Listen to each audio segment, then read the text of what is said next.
Yes, here we are again. It's Barry Murphy, and with the hat on, talking about the gas. Well, we're there in the sense there's a terms, heads terms, and that sort of thing. I don't understand it, but I'm sure you know more about it than me.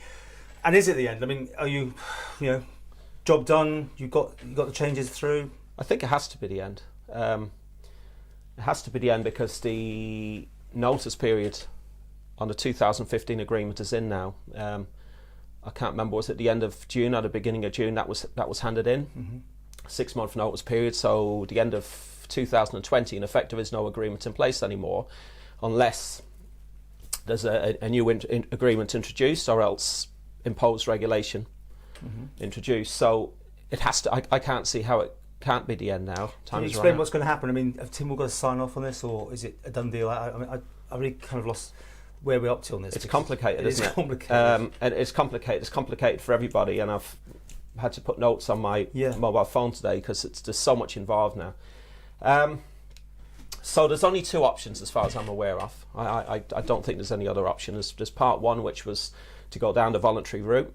The government have been trying and succeeded in the end in signing a voluntary agreement. I'll bring up the heads of terms on a voluntary agreement, which has been distributed and now is in the public eye as well. And the other option was the imposed regulation route.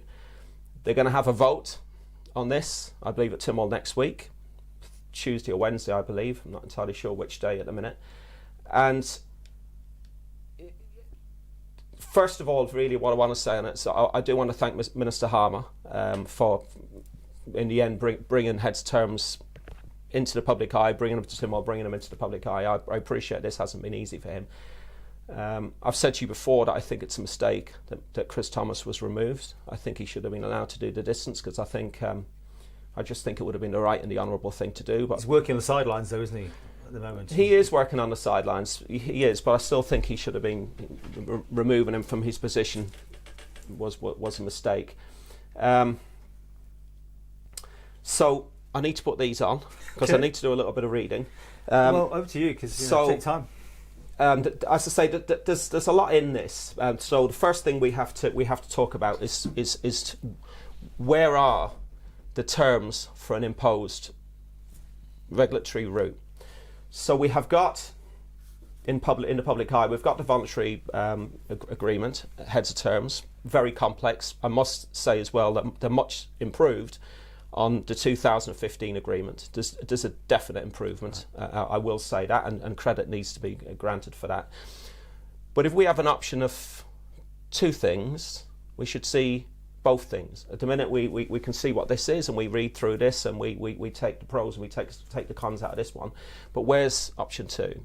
Option two, to my knowledge, hasn't even been distributed to the Tynwald members, and it's certainly not in the public eye. So for the government, for the political representatives to make a decision on where they're going to go with this, it's my belief that the fair thing to do would have been to lay down two the voluntary and the one that would be statutory. Absolutely, because how can you decide on which one if you haven't seen both options?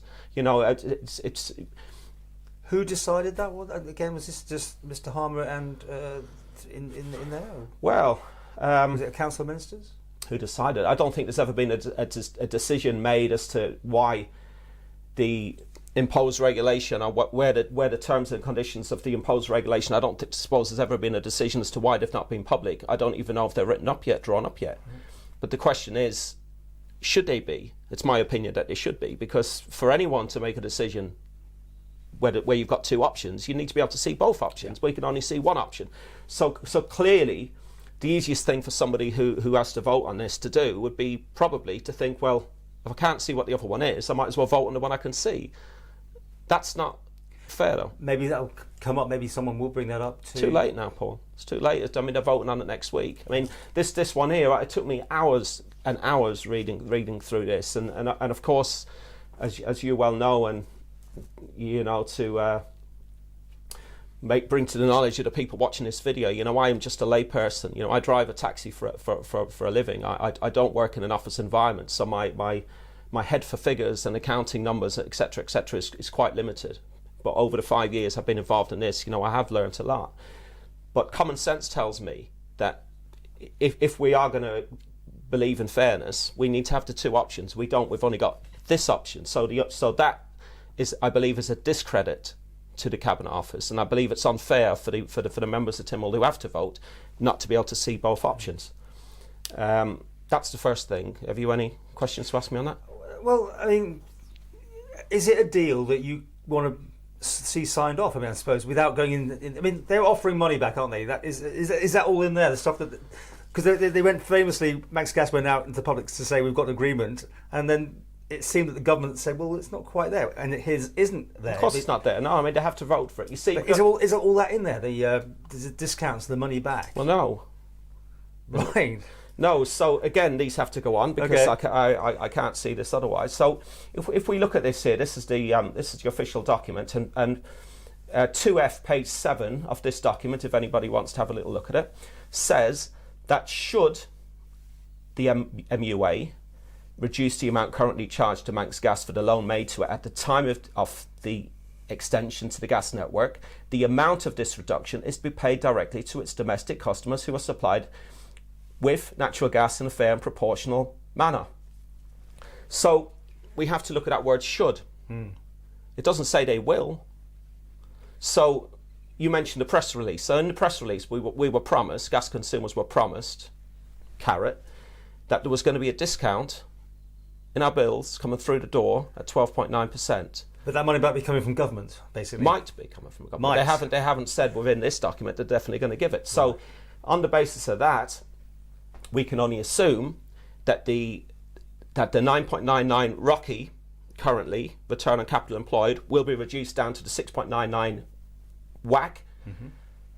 A reduction, yes, but that reduction is not going to give gas consumers a reduction of 12.9% through the door.